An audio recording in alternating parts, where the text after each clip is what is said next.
Olá a todos, sejam muito bem-vindos à nossa aula na Escola de Matrimônios. Meu nome é Rafael Vitola Brodbeck. Eu sou a Aline Tadei Brodbeck. E nós estamos aqui para falar um pouco sobre teologia sacramental do matrimônio, um assunto que consta de alguns cursos nossos, consta de livros nossos também, e que nós gostamos muito de abordar quando tratamos de casais, quando trabalhamos com casais, e para isso fomos convidados para esta aula. Quando nós falamos de teologia sacramental, né, teologia do matrimônio, nós estamos querendo dizer que o matrimônio é um sacramento. Nós precisamos entender antes o que é sacramento. E para entender o que é sacramento, precisamos entender o que é a graça, e para entender o que é a graça, temos que entender também o que é o pecado e como Deus nos criou, sob pena de apenas nós decorarmos algumas fórmulas, decorarmos alguns conceitos sem compreendê-los profundamente.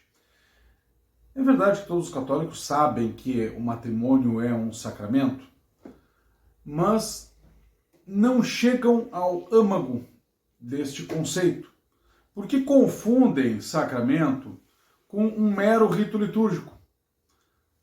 Já que tem o padre utiliza determinadas roupas especiais, tem algumas fórmulas, algumas palavras, algumas cerimônias que devem ser feitas. Então, isso identificaria o matrimônio como um sacramento. Todavia, nós temos, por exemplo, o funeral, os funerais, a encomendação, quando nós temos um falecido. O padre também utiliza paramentos especiais, também há um livro litúrgico, há uma fórmula a ser seguida, há toda uma série de cerimônias, e, no entanto, esses funerais não são sacramentos. Então, nós já começamos a ver que nós não podemos identificar sacramentos com ritos litúrgicos, necessariamente. O matrimônio não é um sacramento porque utiliza uma fórmula litúrgica. Não é um sacramento porque tem um padre revestido com alguns paramentos e porque segue determinadas cerimônias. Não é por isso que o matrimônio é um sacramento. Veja bem, a exposição do Santíssimo Sacramento, ela não é um sacramento.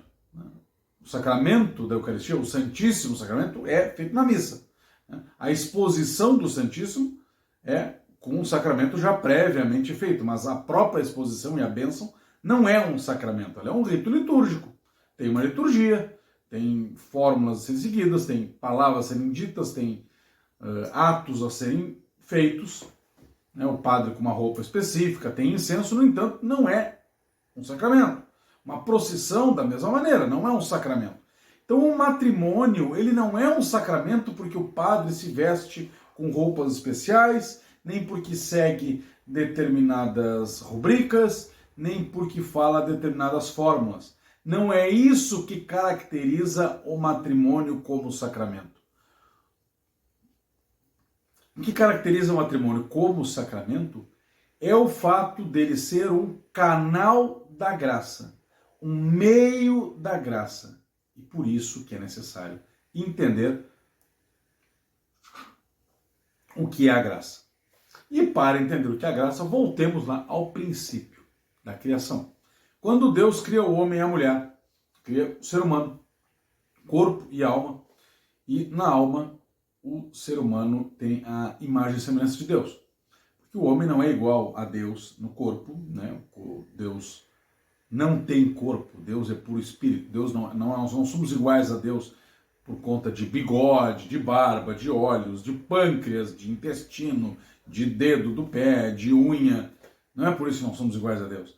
Mas Deus tem corpo sim, porque Cristo, que é o Verbo, a segunda pessoa da Santíssima Trindade, se encarnou. Sim, a partir da encarnação, ou seja, a partir do momento em que a segunda pessoa da Santíssima Trindade se encarnou ali no ventre de Nossa Senhora, a partir daquele momento nós podemos dizer que Deus tem corpo. Mas ainda assim, Deus tem corpo porque esta pessoa divina tem uma união entre a natureza divina e a natureza humana e apenas a segunda pessoa da Santíssima Trindade. Antes não tinha.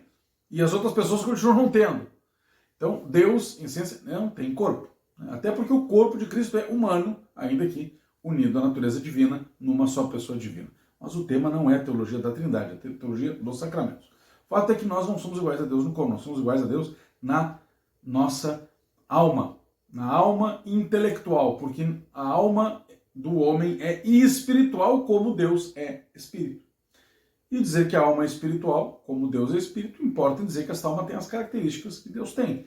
É uma alma que é eterna, uma alma que é intelectual, uma alma que tem vontade, livre, enfim, como Deus. Deus fez isso para nos diferenciar das demais criaturas e assim nós somos criaturas racionais. Deus poderia ter nos deixado com esse presente, sermos imagem e semelhança sua na alma. Vejam, a alma não é sobrenatural. A alma é espiritual, mas ela não é sobrenatural. Nós confundimos muitas vezes sobrenatural com espiritual, são coisas diferentes. Espiritual é ter uma relação com Deus que é espírito. Sobrenatural é estar acima da natureza. Deus criou a alma do homem como parte constituinte da sua natureza. Então a alma no homem é natural, ainda que espiritual. A alma do homem é natural. Se o homem apenas tivesse corpo e essa alma, nós teríamos uma relação natural com Deus, porque a alma é natural. Uma religião natural, diz os teólogos. Todavia, Deus nos deu um presente. E este presente é a graça. A graça, aí sim, é sobrenatural. É a sobrenatureza. Ela não está no nível da natureza. Ela está acima do corpo e da alma. Está acima da natureza criada por Deus. Embora ela também seja criada, mas ela está acima, ela é um presente de Deus como o próprio Deus. A graça é a participação em Deus. A participação do homem na natureza divina. Ou seja, pela alma e pelo corpo nós temos a natureza humana. Pela graça nós participamos da natureza divina. Nós não nos tornamos deuses para ter nossos próprios universos e fazermos criações, não é isso. Mas nós participamos da natureza divina. Pela graça, não por nós mesmos. Se nós tivéssemos outros universos para sermos os deuses deles, nós não seríamos sobrenaturalmente participantes de Deus, mas seríamos deuses na nossa própria natureza. E nós não somos, nós somos seres humanos na nossa natureza. Pela graça nós participamos da natureza de Deus, não que a nossa natureza seja divina. Só que nós perdemos isso pelo pecado. Quando Adão e Eva desobedeceram a Deus, nós perdemos isso. Perdemos esta participação em Deus. E Deus então manda o seu Filho, o Salvador, nosso Senhor Jesus Cristo, que poderia ser um rei, poderia ser um profeta, poderia ser um sacerdote, no entanto era rei, profeta e sacerdote, e mais do que isso, mais do que homem, era Deus. Porque a ofensa feita pelo pecado foi a Deus, a um Deus infinito. Então a ofensa foi infinita. Deveria ser paga por alguém infinito. Eu não poderia morrer na cruz para pagar o preço do meu pecado. A minha esposa não poderia morrer na cruz para pagar o peso do pecado dela. Por quê? Porque nós somos imperfeitos, nós somos os pecadores. Nós não temos condições de pagar o preço do pecado.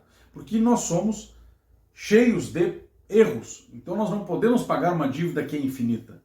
Nós não podemos pagar uma dívida infinita nem mesmo para nós, quanto mais para toda a humanidade. E mesmo que nós fôssemos extremamente justos, santos, sem pecado, nós não poderíamos pagar essa pena infinita. Mesmo que nós fôssemos sem pecado.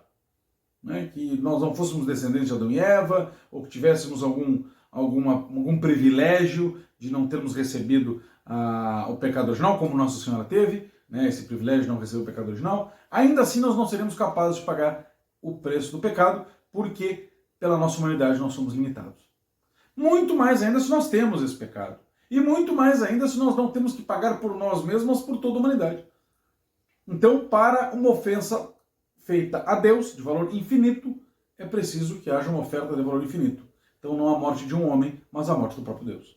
Por isso que era necessário necessário não, porque Deus poderia ter nos salvado, inclusive com o estalar de dedos. Mas era conveniente, diz São Tomás de Aquino, que a morte de um Deus pagasse a ofensa a Deus, porque era uma morte de valor infinito, uma ofensa de valor infinito. Só que também, por outro lado, não foi Deus que pecou, foi o homem. Então é necessário que um homem se oferecesse, que um homem pagasse a dívida, que um homem representasse a humanidade. Por isso que é conveniente, segundo São Tomás de novo, que aquele que morresse na cruz fosse Deus e homem. E tanto é verdadeira essa observação, que basta vocês verem, inclusive, estudos, documentários, até não religiosos, que comprovam que, através do Santo Sudário, através das fontes históricas, que o que Nosso Senhor suportou seria humanamente impossível, que nem na metade do caminho ele estaria vivo. Tem esse aspecto heróico também, né? E que nos mostra como Cristo morreu na cruz, além de, não quero cair em pelagianismo aqui, tema de casa procurando que é pelagianismo, além de ser uma causa exemplar, uma causa meritória, causa eficaz da nossa santificação, ele também é uma causa exemplar, né? Não pode ser reduzido a uma causa exemplar, mas ele também é uma causa exemplar. Deus e homem ao mesmo tempo, ele morre na cruz. Como Deus salda a dívida sendo um valor infinito, a morte de um Deus que é infinito. Evidentemente Deus não morre, né? Mas a humanidade e a divindade estão unidas numa só pessoa e essa pessoa, de fato, morre. Então nós podemos dizer, nós chamamos isso em teologia de comunicação de idiomas, né? Ou ações teândricas, né? Atribuir a uma natureza aquilo que é próprio da outra. Então Deus dormiu, Deus comeu, por quê? Porque Jesus é Deus e é homem, e o homem Jesus comeu. Então Deus morre como um pagamento infinito de uma dívida infinita, mas ao mesmo tempo é homem porque tem que representar a humanidade, que a humanidade é que ofendeu a Deus. Quando Jesus morre na cruz, ele então paga o valor do pecado e nos perdoa e nos restitui a graça perdida. Então Jesus na cruz, ele nos dá a graça que funciona de duas maneiras. Essa graça conquistada na cruz faz duas coisas, basicamente. Perdoa o nosso pecado, nos torna santos, nos torna justos, perdoa o nosso pecado, e recupera aquela graça perdida. Então nos devolve o estado anterior à queda. Né? Perdoa o nosso pecado, como Adão e Eva não tinham pecado, e, ou seja, nos torna justos, e nos torna participantes de Deus. Que no fundo é a mesma coisa, porque nós não somos simplesmente justos, santos. Jesus disse, sede santos como o Pai é santo. Isso, em primeiro lugar, pode parecer para algumas pessoas, sede santo como o Pai é santo, isso é o meu modelo de inspiração, tenho que ver como o Pai é santo e imitar. Não, tudo bem, tem essa interpretação também, é bom usar, mas existe algo mais profundo. Quando Jesus diz sede santos como o Pai é santo, ele está dizendo que quando nós somos justificados, nós nos tornamos como o Pai. Nós nos tornamos santos como Ele. Nós nos tornamos justos como Deus. Não pelos nossos méritos, mas porque nós participamos da natureza divina, que é santa, então ela transforma o nosso coração para sermos santos. Deus nos santifica, não sou eu pelo meu esforço. Meu esforço é uma colaboração, uma resposta movida pela graça, acompanhada pela graça e em direção à graça. Ora, Jesus morreu na cruz e nos deu a graça. Ponto. Até aí está tranquilo. Tá tranquilo. Recuperamos a graça. Pela graça participamos da natureza de Deus. Pois bem, como vocês estão em casa, vocês abrem a torneira ou o chuveiro para receber água. Correto? Vocês não vão até o reservatório da água da cidade, vocês buscar água. Vocês têm canos que vêm do reservatório e chegam em casa através da torneira, ou seja, tem canais para esta água. Da mesma maneira, a graça é a água viva. Jesus mesmo disse, né? Aquele que em mim eu farei jorrar rios de água viva. O Antigo Testamento fala o tempo inteiro da água viva que Deus dará, que o Espírito Santo derramará, que fluirá como um rio. Esses rios de água viva, eles são a graça. E eles chegam até nós através de canos, como a água também do reservatório da cidade. Chega através de canos. Esses canos, meus caros, é que são os sacramentos. Muitas vezes, alguns protestantes dizem aos católicos, colocam a salvação ou na graça ou nos sacramentos como se fossem alternativas. Né? Então a gente teria dois caminhos para nos salvar.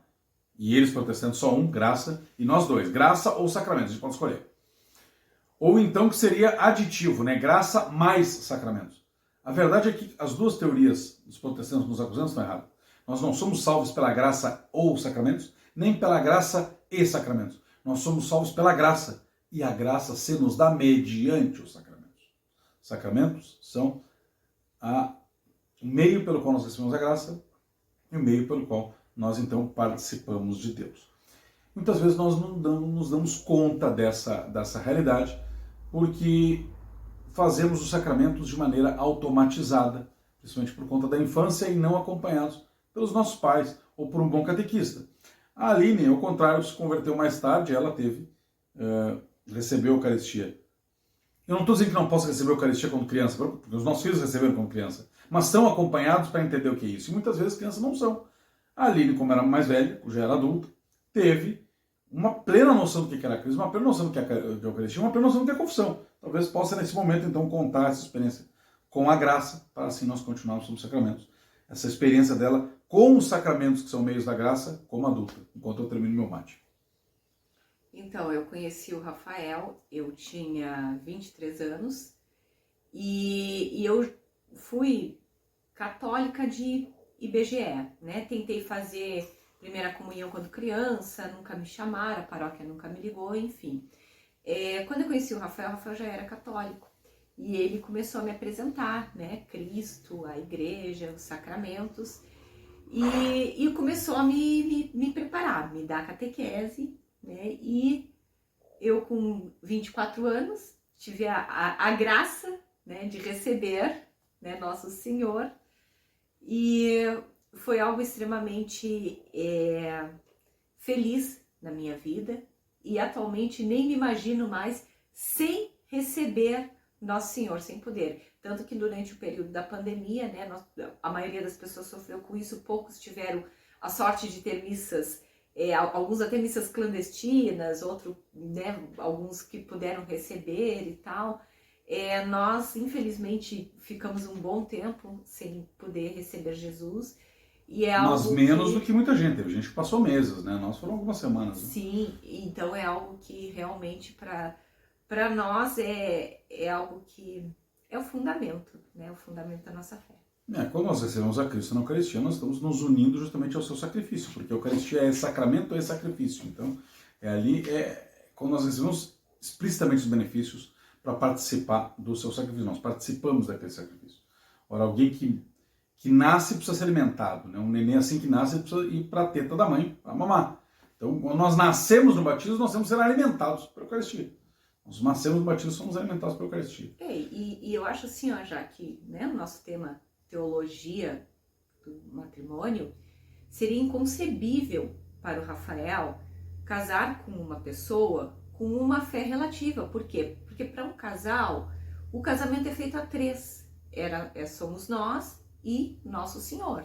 Nós comungamos da mesma fé e nós necessitamos ter esse nosso norte, que é onde vai girar as nossas vidas, né? Nos tornamos um só para nos localizarmos em Cristo, porque Cristo é que nos dá essa cola que nos une através do sacramento do matrimônio. Então, seria inconcebível isso, né? Por isso, a necessidade do Rafael mostrar a Cristo para a pessoa que ele pretendia casar, que ele estava namorando, né? E para mim, que eu tinha o coração aberto, né? E que eu desejava e eu buscava Cristo, mesmo sem saber, né? E de certa forma, foi algo que foi tão sério e tão produtivo, porque ao mesmo tempo que ele me dava a catequese, ele reavivava dentro dele esse desejo de amar mais a Deus e de servir mais a Deus, até para poder passar para mim. E quando nós casamos plenamente sabendo que era o nosso, né, o que nós devemos fazer, o que estávamos com Cristo, e que Ele seria o norte da nossa vida, que Ele é o comandante do nosso barco. Porque se participamos da graça, né, participamos da natureza divina pela graça, nós queremos que aquele que está conosco, que vai participar da nossa vida, também participe dessa natureza divina. Para que eu participe da natureza divina pela graça, e participe da minha vida com ela, e ela participe da vida dela comigo, mas também participe da vida divina pela graça. Porque aí nós todos estamos participando um do outro. Né? Fisicamente, o marido participa da vida da mulher, porque ele entra fisicamente dentro da mulher para gerar vida. Para gerar vida. Assim como a união, então a união do homem com a mulher gera vida natural, união física. A união entre Cristo e a igreja, que foi feita na cruz, também gera vida, vida sobrenatural, que é a graça. Cristo se une com a igreja. O que é a igreja? A igreja é o corpo místico de Cristo. É o corpo místico de Cristo. Qual é a cabeça, nós somos os membros. E ela também é a esposa de Cristo. Afinal, ela é esposa, ela é corpo. Ela é as duas coisas. Assim como a Aline é minha esposa e é carne, a minha carne. Ela é uma só carne comigo. A mesma coisa, Cristo e a igreja são uma só carne. Ela é um corpo de Cristo, porque é esposa de Cristo. Cristo casa com a igreja. Na cruz. Estabelece uma aliança. Reavivando aquela aliança antiga lá entre Deus e Israel. A igreja é o novo Israel. É o novo Israel. Aquela aliança era preparatória. Agora nós temos uma aliança universal, nova e eterna aliança, não haverá outra. É esta aliança definitiva para a qual todas as outras caminhavam. Todas as outras caminhavam para esta, simbolizando esta. Já estava tudo previsto por Deus, decretado por Deus nos seus decretos soberanos. E então a igreja casa com Cristo e unidas conseguem gerar vida sobrenatural, assim como o marido e a mulher juntos, unidos, fisicamente unidos, uma só carne. Daí a importância do sexo como algo santificante do casal também gera vida, é capaz de gerar vida, vida natural, os filhos. Tanto que a cama é o altar do casal. Exatamente, porque assim como a cruz é o local onde Cristo se uniu com a igreja, a cama, que é o local mais comum onde o casal tem a relação sexual, é onde o marido e a mulher se unem como Cristo se uniu com a igreja no altar da cruz. Ali é a nossa cruz também. É por isso também que fisicamente há um aspecto de entrega, como Cristo se entregou, como a igreja se entrega a Cristo, o marido se entrega à mulher, a mulher se entrega ao marido. Há algo de agonia, né, no prazer sexual, há algo de agonia fisicamente, como há uma agonia em Cristo, na morte, no sofrimento. Então há esse aspecto de catarse na morte de Cristo, como há um aspecto catártico também na relação entre o casal. Então há um simbolismo muito grande. Até porque o casamento, o nosso casamento, o casamento do homem e da mulher cristãos, ele tem que ser um símbolo deste casamento entre Cristo e a igreja. Vejam bem, casamento existe desde que o mundo é mundo. Casamento não foi criado por Cristo, como foi criado o batismo, a penitência, a crisma, a ordem, a unção dos enfermos, a confissão, foram criados por Cristo. O batismo, o matrimônio não foi criado por Cristo. O matrimônio já existia. O matrimônio foi estabelecido por Deus. Lá no início da humanidade, para Adão e Eva. Quando ele criou um homem e uma mulher e mandou que eles se multiplicassem. Então o matrimônio existe em todos os lugares. Matrimônios naturais. Todas as culturas, todas as religiões. Cristo não inventou o matrimônio. Cristo elevou o matrimônio à ordem de sacramentos entre batizados. Então ele pegou algo pré-existente e disse, agora para vocês cristãos, para vocês batizados, isso aqui vai ser sacramento. Para os outros não é. Para vocês vai ser sacramento. Então ele pegou algo que já existia e tornou sacramento. O que significa que o matrimônio entre todas as outras pessoas não batizadas, ela é uma aliança entre as pessoas. Uma aliança entre o marido e a mulher. Que bom, que bonito, criado por Deus, para a reprodução da espécie, para o amor entre eles, para a fundação da sociedade. Mas é uma aliança entre o marido e a mulher. No cristianismo, com o batismo, de modo que o matrimônio se torne um sacramento, com o batismo é também, entre batizados. O matrimônio, além de aliança entre homem e mulher, se torna uma aliança do homem e da mulher com Deus. E ele se torna o reflexo da aliança entre Cristo e a igreja. Então, assim como eu e a Aline somos fiéis, Cristo é fiel à igreja. E a igreja é fiel a Cristo. E o que nós vemos hoje? Casais católicos infiéis. Não vão à missa, se divorciam, adulteram, mentem. Vocês imaginam Cristo mentindo para a igreja? Vocês imaginam a igreja mentindo para Cristo? Como é que eu e ele vamos mentir um para o outro e vamos nos trair? A igreja e Cristo não traem um ao outro. Como é que eu e ele vamos nos trair se nós somos simbolizados? É muito triste, porque casais que não se suportam, né? E Cristo e a igreja se suportam. Então, quando a gente faz alguma coisa dentro de casa, para o esposo ou para a esposa, a gente tem que fazer por amor a Cristo. Porque humanamente, eu sou falha, né? Rafael é falho. Humanamente, pode chegar um dia em que o Rafael esteja mais cansado, não queira fazer porque eu estou mais chata ou vice-versa, e ainda assim a gente poderia usar argumentos humanos, mas ela não faz para mim, ela não está merecendo, ela não é digna do meu amor porque ela não corresponde ao meu sacrifício, ao meu amor. E aí é que perde o parâmetro do relacionamento. Por quê? Porque nós fazemos não porque o outro seja digno, não porque o outro mereça o meu amor, não porque o outro não faça valer, mas eu faço por Cristo. Eu faço porque eu assumi uma aliança com Cristo, né? Na saúde, na doença, na alegria, na tristeza. Alguns então, parecem que juraram só na alegria e na saúde, né? Exatamente, então a gente pensa, mas alegria e tristeza é quando ele está mais triste. Ou ela, não, é tristeza quando eu sinto tristeza de ter casado com aquele homem. Quando aquele homem sente tristeza de ter casado com aquela mulher, a ponto de se entristecer, de se arrepender do que fez. Porque as atitudes do outro é falha, porque o outro peca, porque o outro mas eu tenho que enxergar no outro Cristo. Às vezes é o Cristo mais chagado, né? Aquele Cristo que tu quase não consegue ver a face, mas ali está Cristo. Então façamos como Santa Verônica. Vamos lá e vamos pegar uma toalha para enxugar. Ou dizer, ai que nojo. Ou vocês imaginam que Cristo, quando carregava a cruz, o rosto dele estava só sangrando assim, umas gotinhas, como aparece em muitos altares de igreja? Não, era deformado de sangue, de suor, de poeira, de cuspe, né? Todo tipo de tristeza que poderia se ver. Era uma figura horrível de se ver. Eu sei que parece estranho a gente falar assim de Nosso Senhor. Mas né? leiam ali em Isaías, né? A profecia do sofrimento do servo de Deus, né? Do servo sofredor. Exatamente. E naquele irreconhecível. E naquele momento, Santa Verônica não disse, ai que nojo, não olhe, porque esse não é meu Senhor, esse não é o homem que eu casei. Ela corre para acudir e limpar o rosto de Nossa Senhora. E é o que um casal deve fazer. É nisso que consiste o amor. Não é só na alegria, né? É nesses momentos, é nessa chaga, é nessa dor, é o que nos custa, é o que nos dói, é que nós mostramos o nosso amor a Cristo e nós correspondemos a Cristo crucificado. Porque é uma aliança entre nós, como qualquer aliança entre casamentos não cristãos, mas também é uma aliança entre nós com Deus e, em segundo lugar, uma aliança entre nós que reflete a aliança entre Cristo e a Igreja. Cristo e a Igreja fizeram uma aliança.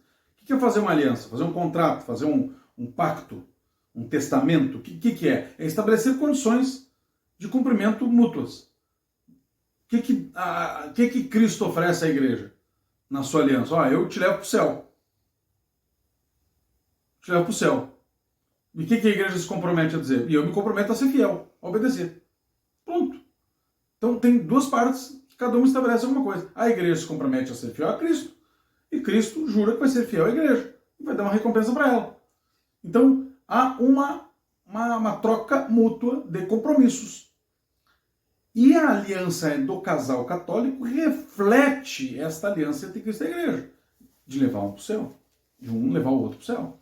Exatamente. De um estar junto com o outro, unido ao outro, para gerar vida natural, como Cristo e a Igreja geram vida sobrenatural. Não somos mais companheiros que dividem um quarto, roommates, ou né? colegas, ou amigos, ou parceiros. Não, nós somos um só em tudo. Inclusive em auxiliar o outro a superar os seus vícios, a superar os seus problemas. Eu não posso me acomodar e dizer o problema é dele, o pecado é dele e eu não tenho nada que ver com isso. Assim como eu também não posso obrigá-lo a vencer o pecado. Eu tenho que auxiliar, respeitando o livre-arbítrio, mas auxiliar e sempre me colocar disponível. Vocês já viram como está na moda chamar a mulher de minha parceira?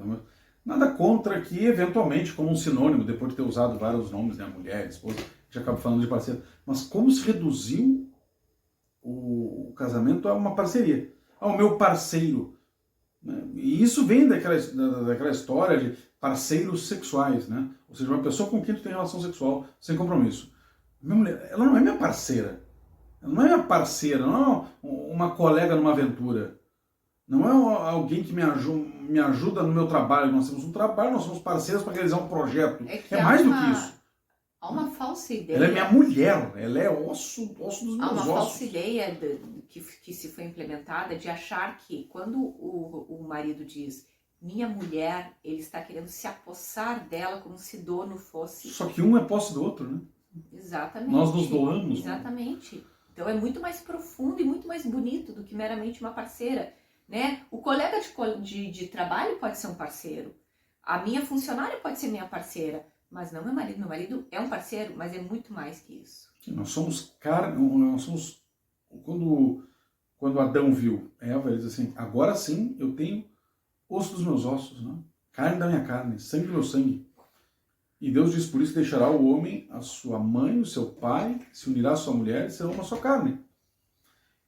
E é justamente esse deixar de ser uma só carne e agora nós vamos encaminhando para o final, que mostra o porquê o matrimônio é sacramento. Vocês já viram o que é sacramento, o que é graça, como é que nós vivemos em graça, quais são as dificuldades do matrimônio, que o matrimônio reflete uma aliança entre Cristo e a Igreja, enfim.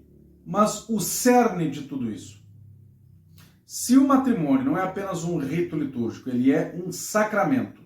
E um sacramento é um canal da graça, é um meio da graça. E a graça é aquilo que nos torna participantes da natureza divina, nos tira da condição de criatura de Deus, nos faz ser filhos de Deus, ou seja, nós participamos de Deus, né? Santo Irineu vai dizer, Deus se fez homem para que o homem se faça Deus.